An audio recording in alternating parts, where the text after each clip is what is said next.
Our scripture reading is from John 21, 15 through 19. When they had finished breakfast, Jesus said to Simon, Peter, "Simon, son of John, do you love me more than these?" He said to him, "Yes, Lord, you know that I love you." Jesus said to him, "Feed my lambs." A second time he said to him, "Simon, son of John, do you love me?" He said to him, "Yes, Lord, you know that I love you." Jesus said to him, "Tend my sheep." He said to him a third time, "Simon, son of John, do you love me?" Jesus said to him, he said to him, "Lord, you know everything. You know that I love you." Jesus said to him, "Feed my sheep. Very truly, I tell you, when you were younger, you used to fasten your own belt and go wherever you wished. But when you grow old, you will stretch out your hands, and someone else will fasten your belt and take you where you do not wish to go." He said this to indicate the kind of death by which he would glorify God. After this, he said to him, "Follow me." This is the word of the Lord. Thanks be to God.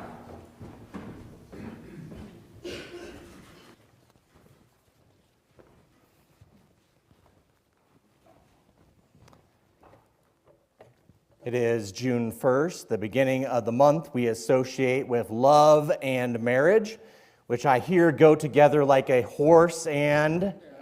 All right, there we go. June gets its name from Latin. It's named after Juno, not the Canadian Music Award, but it was the older Roman embodiment, sometimes the deity of youth, and oddly enough, marriage. So the month of June associated with marriage has been around for thousands of years. And kind of one of the fun cultural facts when I was studying this week is I discovered more conservative Christian culture. It's kind of popular to actually, instead of naming a girl June, they're starting to name them Junia. It's having a resurgence after one of the female apostles that Paul references in his letters to the Romans. So it's almost 100% certainty if you run into a couple with a young daughter named Junia, they will tell you about their Bible study. Just something to be aware of. The theme of today's scripture is love, which as a pastor, as a Presbyterian pastor, I am required to talk about the three types of love that are articulated in biblical Greek. Now, sometimes when as pastors roam into kind of the Greek space, it can make people kind of roll their eyes. I saw that Virginia Condit decided to even be out in California this time. She has definite opinions about pastors who use Greek. But even Martin Luther King, when he wasn't boycotting, marching, or winning peace prizes, he had to do this as well, and he pointed out in his book, Strength to Love, that English has one word for love, whereas biblical Greek has three. And so we'll start by going through kind of the three words for biblical Greek that mean love. And the first one of those is eros, which is romantic love. The love that dominates the month of June. Yes, this is the month that I have officiated the most weddings before. Oddly enough, never one in Colorado. Every other state seems like I've had a June wedding. But this version of love kind of sells Valentine's Day card. It inspires songs. It could launch 1,000 ships. It is very strong. In fact, when we are out of love, like Shakespeare's Romeo, it can be devastating. And by its nature, eros is not always the most lasting form of love, but it is one that can get struck us like lightning and change our lives. Our second Greek word for love is philos. That is brotherly love, the love we have for humanity, for our brothers and our sisters. If we are reminded of the word philanthropy, you will be on the right track. Philanthropy is giving or building up our common humanity. And this is the love that also tends to come from a respect and like-mindedness. If we get close to somebody, we are almost like their brothers and sisters. These are people we tend to pal around with, we become friends with, and this is the type of love that we hear throughout this scripture. Another type of love we hear through this particular scripture in the Greek is called agape. And this is the love, or it is nuanced usually as unconditional love. In fact, sometimes if you are in a Christian hospital, the agape lounge is where new mothers and fathers will hold their children for the first time after they've been kind of cleaned up. Over the years, agape kind of takes on the meaning of divine love, a love that is unconditional, freely offered, it is open to all. In fact, in some places like Ghost Ranch, at kind of the Presbyterian camp south of us here, is the Agape Center is what we call the chapel. This love is not based on attraction or really like-mindedness, but it is love for its own sake. It is kind of a love without borders as well. Now, in the Greek, there is no strict hierarchy. There is a nuance in the way that we use or we would orient that. And just as in, kind of English, there is nuance to the word love. There is nuance, for example, if you ever know any guys who are in a relationship and they're kind of with their significant other, it is interesting because they will not say, I love you for weeks or months. Yet if they run into somebody who happens to be a sports fan of the same team, especially if that team is really, really bad, you will find guys that say, I love you, in the first moments they meet them. Likewise, just coming back from Kansas City and having my heart on barbecue, there is something of an unconditional love when a guy says, I love me some barbecue. There's a little bit of nuance, a little bit difference. Yet it has been practice of preachers to focus on love. Now, I did some musical research this week, which if you remember the last time I said that I did some musical research, I quoted Thin Lizzy saying the boys are back in town. This is when Jesus and his disciples returned to Nazareth. And that could be kind of in our position here because Jesus is with Simon, with John, with the sons of Zebedee, and with the beloved disciple, and they are all by the lake. They have all been fishing. This is after they have having some barbecue, and we find that Jesus is talking with Simon Peter.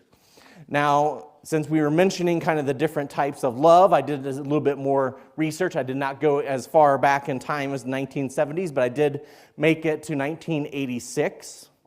And I figured that since I was looking at this, there is a song called Higher Love by Steve Winwood. It was evidently top of the charts in August 1986. And it is kind of one of those classic 1980s. It's still when they had kind of backup singers and all that good stuff. And the song Higher Love kind of fits in today's text, and it relates because in the opening conversation we have today, we have Jesus and Simon Peter. And Jesus is asking, do you agape love me? And Simon Peter responds, you know that I love you. And he says, Philos, I love you. Jesus responds, Simon, do you agape love me? Which Simon Peter responds, I love you like a brother. And finally, Jesus says, Simon Peter, do you love me, Philos? Do you love me like a brother? And Simon Peter says, yes, Lord, I love you. And this is a very kind of human conversation. Jesus and Simon Peter are talking because they also have kind of a past with each other. Jesus is kind of aiming for this higher, this agape love, while Simon Peter is really only capable of brotherly love. Instead of Jesus turning his back, he meets Simon Peter where he is. He is saying that brotherly love is a good starting point. And it is also a redemptive love that we are talking about, or rather that Jesus and Simon Peter are talking about. Remember, this is the fourth gospel, and in the fourth gospel, Simon Peter was gung-ho. He was going to back Jesus in all circumstances. And then literally, Jesus turns his back, and Peter abandons. Peter denies Jesus not once, not twice, but 3 times before the morning of Jesus' death. He says, I don't even know this guy. And they're like, we know that you know him. You have the same accent. But Simon Peter, perhaps he does not feel worthy of agape love. Maybe he does not feel worthy of that love that Jesus is offering. When we fall short, when we betray a loved one, sometimes we need to take baby steps to get back on that right path. Now, the other person may want to get right back where they were, but sometimes it takes time to get to that higher love. Sometimes when we have lost trust or our trust has been betrayed, sometimes it is good to start out with kind of a lower or a brotherly love. Now, for the rest of our text, I don't have an in-depth analysis of feeding lambs, tending sheep, or feeding sheep. I imagine there's going to be a county fair this summer where you can ask some experts in 4-H about that. That's just something to think about. But it is important to note that, especially in the future, as Simon Peter moves along, as we go into the book of Acts, as we will kind of next week when it is Pentecost, it is interesting to see how Simon Peter shares the love of Christ with young and old. That he goes back to the city of Jerusalem, to the countryside of Samaria. He ends up in coastal Greek cities, and he eventually ends up among the Romans of Caesarea, where he converts the Gentiles, those who have no knowledge of the chosen people or the people of God. But he works among the Gentiles, and in fact, these Gentiles, these Romans, are from the same outfit that put Jesus to death. Peter eventually himself dies at the hands of the Roman army in Rome. He himself brought the faith to the seat of the empire, and he showed the love of Christ in all of his travels.